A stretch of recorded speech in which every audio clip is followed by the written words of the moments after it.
sahabat, di video kali ini kakak akan membahas tentang sistem gerak pada manusia. Ada beberapa poin yang perlu diingat.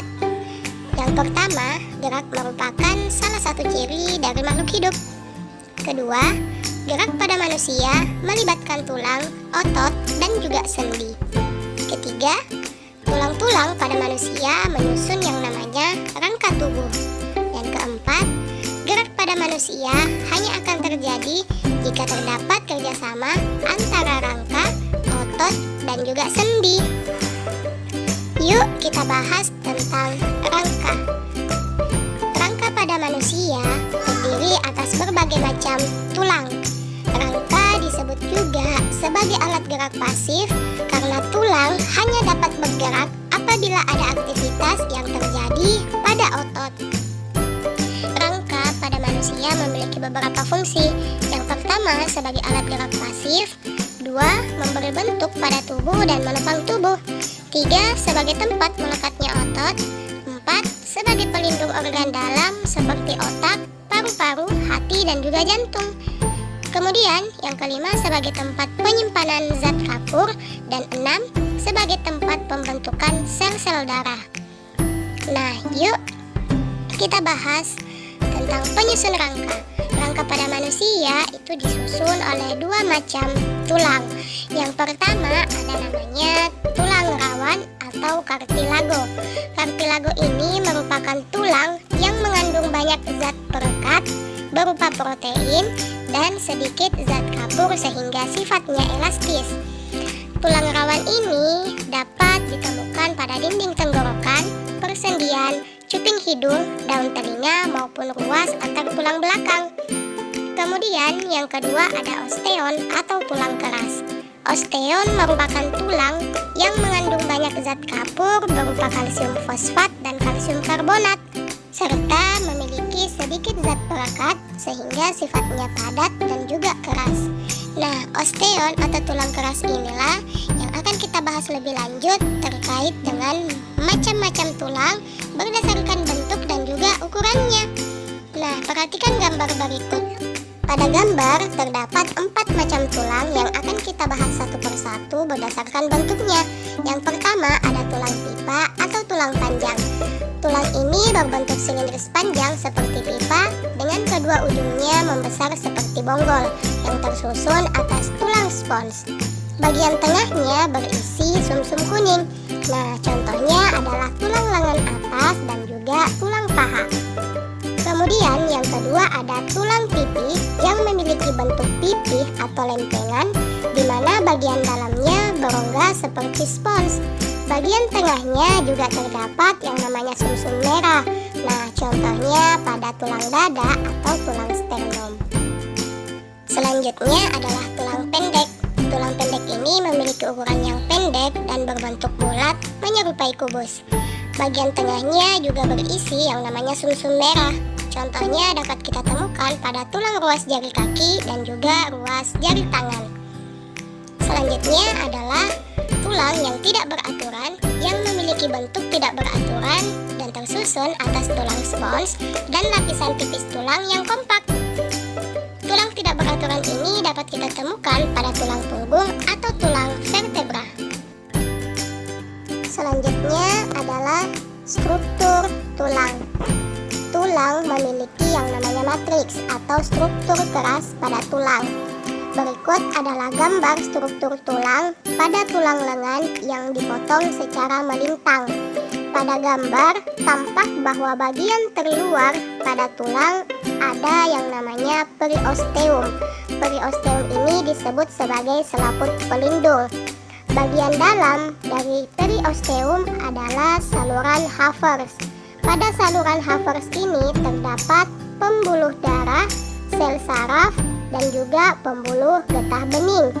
Pembuluh darah ini berfungsi memberikan makanan pada sel-sel tulang atau osteosit. Nah, kemudian lingkaran konsentris terdiri atas sel tulang dengan sumsum tulang di bagian tengahnya.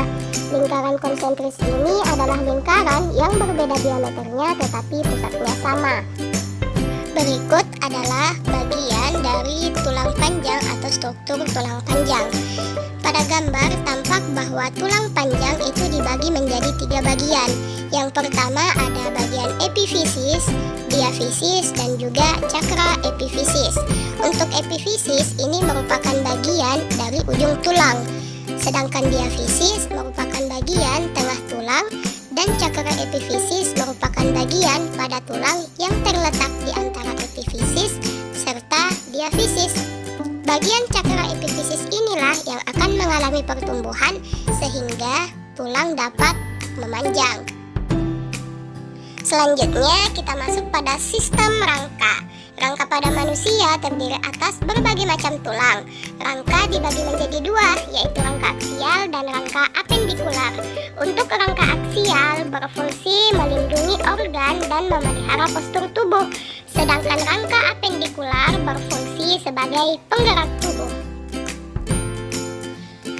Rangka manusia dikelompokkan menjadi 4. Yang pertama ada namanya tulang tengkorak. Berikut adalah gambarnya. Pada tulang tengkorak terdiri atas berbagai macam tulang. Ada tulang dahi, tulang hidung, tulang rahang atas, tulang rahang bawah, dan sebagainya. Bisa dilihat ya sahabat. Kemudian yang kedua ada namanya tulang badan. Untuk tulang badan terdiri atas tulang belakang atau vertebra, tulang dada atau sternum, tulang rusuk atau kosta, gelang bahu, dan juga gelang panggul. Kemudian yang ketiga ada tulang anggota gerak atas yang bisa kita lihat nih pada gambar. Nah, yang terakhir adalah tulang anggota gerak bawah, juga ada nih keterangannya pada gambar berikut. Sahabat bisa lihat ya. Selanjutnya kita masuk pada pembahasan otot. Otot pada manusia itu merupakan bagian terpenting dalam sistem gerak. Kenapa? Karena otot ini disebut juga sebagai alat gerak aktif yang mampu berkontraksi atau mengerut dan berelaksasi atau mengendur. Nah, otot yang berkontraksi dan berelaksasi ini akan menggerakkan rangka dan tubuh secara keseluruhan. Selanjutnya adalah macam-macam otot. Otot berdasarkan bentuk dan sifat kerjanya dibedakan menjadi 3, yaitu yang pertama ada otot polos. Otot polos memiliki ciri yang pertama, sel-selnya berbentuk seperti galendong, di mana setiap selnya mempunyai satu inti sel yang letaknya di tengah. Bekerja di luar kesadaran, lambat, teratur, dan tahan terhadap kelelahan. Otot polos dapat kita temukan pada dinding saluran pernapasan, pencernaan, pembuluh darah, dan juga saluran ekskresi. Nah, kemudian otot yang kedua ada otot lurik atau otot rangka. Otot ini memiliki ciri sel-selnya berbentuk silinder atau tabung yang setiap selnya punya banyak inti dan letaknya di tepi. Bekerja di bawah kesadaran, cepat, tidak teratur, dan juga cepat lelah. Nah, otot ini dapat kita temukan pada bagian punggung, bahu, lengan, perut, pinggul, dan juga kaki.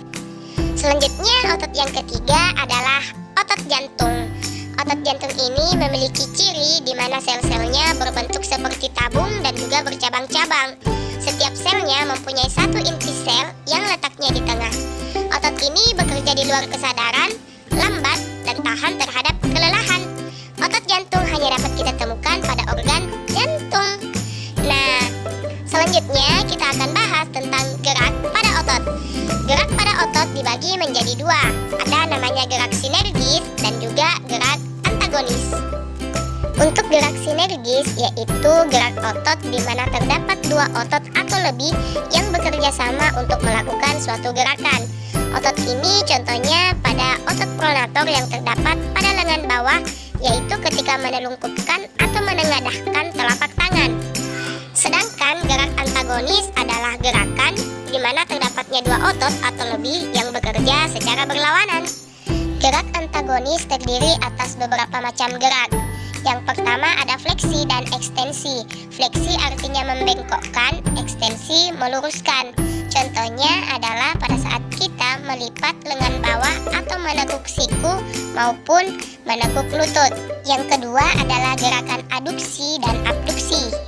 Aduksi artinya mendekati badan, sedangkan abduksi menjauhi badan. Contohnya adalah gerakan tangan sejajar dengan bahu dan kembali ke posisi semula. Begitupun dengan pada saat merenggangkan jari-jari tangan. Yang ketiga adalah gerakan supinasi dan pronasi.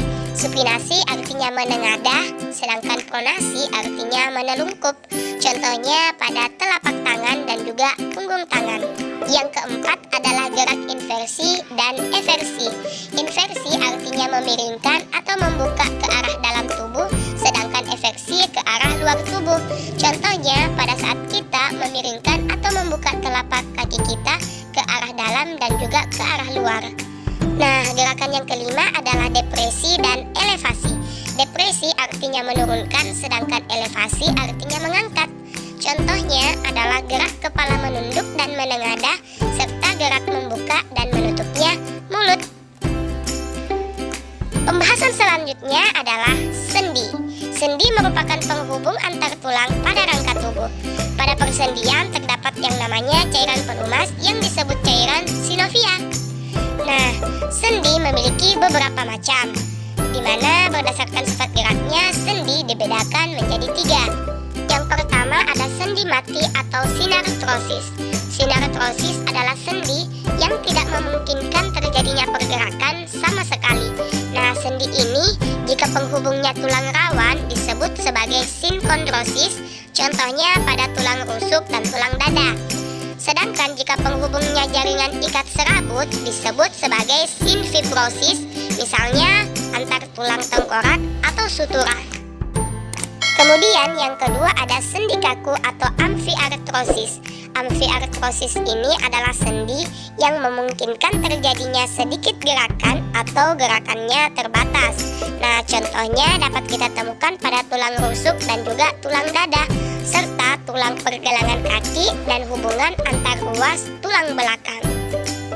Nah, kemudian sendi yang terakhir adalah sendi gerak atau diartrosis.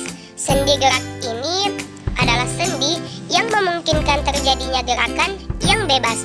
Pada sendi ini terdapat minyak sendi yang disebut sinovial. Nah, untuk sendi gerak ini terdiri atas beberapa macam. Yang pertama ada sendi engsel. Sendi engsel adalah sendi yang memungkinkan terjadinya gerakan satu arah seperti engsel pintu atau jendela. Contohnya pada sendi engsel adalah siku dan juga lutut. Yang kedua adalah sendi putar. Sendi putar ini memungkinkan salah satu tulang bergerak berputar terhadap tulang yang lain. Contohnya adalah hubungan tulang atlas dengan tulang pemutar, serta hubungan antara tulang hasta dan juga tulang pengumpil. Selanjutnya yang ketiga adalah sendi peluru. Sendi peluru ini adalah sendi yang memungkinkan terjadinya gerak ke segala arah. Pada sendi ini salah satu ujung tulangnya berbentuk lekukan seperti mangkok, sedangkan ujung tulang yang lain berbentuk bonggol yang masuk ke dalam lekukan ujung tulang pasangannya. Nah, contoh pada sendi ini adalah hubungan tulang lengan dengan gelang bahu dan juga hubungan tulang paha dengan gelang panggul. Yang keempat adalah sendi geser. Sendi ini memungkinkan terjadinya sedikit gerakan yang bergeser. Contohnya pada tulang pergelangan tangan dan juga pergelangan kaki. Dan yang kelima adalah sendi pelana. Sendi pelana adalah sendi yang memungkinkan terjadinya gerakan dua arah. Contohnya adalah hubungan antara tulang ibu jari dan telapak tangan. Nah, itu dia sahabat 5 contoh pada sendi gerak. Pembahasan kita yang terakhir adalah kelainan atau penyakit pada sistem gerak. Meskipun sangat besar dan kuat, rangka dapat mengalami gangguan atau kelainan dengan penyebab yang bermacam-macam.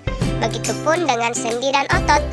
Untuk kelainan atau penyakit pada sistem gerak dapat berupa kifosis, lordosis, skoliosis, kifoskoliosis, memar atau selaput sendi sobek, artritis atau radang sendi, nyeri otot, polio, kerak otot, dan juga keseleo. Nah, sampai di sini dulu ya sahabat. Nantikan di video-video selanjutnya. Thanks for watching. Bye-bye. Assalamualaikum.